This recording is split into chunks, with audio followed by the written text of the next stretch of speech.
The dog in the gate behind the tall, weathered fence, a dog barked. Its voice, sharp and persistent, echoed through the quiet neighborhood, shattering the stillness of the late afternoon. Each bark seemed more urgent than the last, a call that demanded attention, a warning that something was amiss. The gate stood closed, a solid barrier, hiding whatever creature lay beyond it. The dog, with its tail wagging furiously, paced back and forth, eyes fixed on the wooden slats of the fence. From behind those slats, it could only see the world it could never touch. The green grass that swayed in the breeze, the children who ran past, and the smell of fresh bread drifting from the bakery down the street. It was its world, just out of reach. With every passing minute, the dog's frustration grew. Its bark became louder, fiercer, as if it were trying to tear down the gate itself, to make the world beyond accessible, to finally step out and be free. But then a sound broke through the barking, the unmistakable creak of the old gate, slowly beginning to open.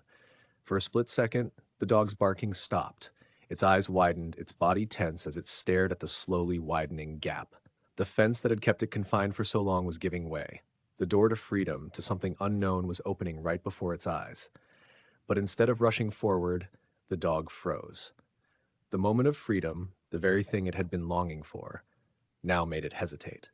Its tail lowered. The barking ceased, and for the first time there was silence. The gate opened fully, revealing nothing but empty space, a quiet path leading down the road. But still, the dog didn't move. It had been barking so loudly, so desperately, that now, when the gate was finally open, it found itself unsure, its courage swallowed by the uncertainty of what lay beyond. It stayed there, behind the gate, watching as the wind moved through the trees, as the world beyond seemed to continue without it. Its chance at freedom was right there, but the dog couldn't bring itself to step forward. A figure appeared at the gate.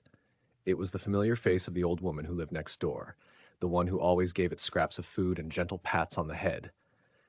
She had seen the dog barking before, had heard its calls, but now, seeing it standing still as the gate hung open, she smiled gently. "Go on, little one," she whispered, as if understanding the dog's hesitation. "The world is waiting." But the dog simply looked up at her with eyes full of uncertainty. The gate, wide open, was an invitation.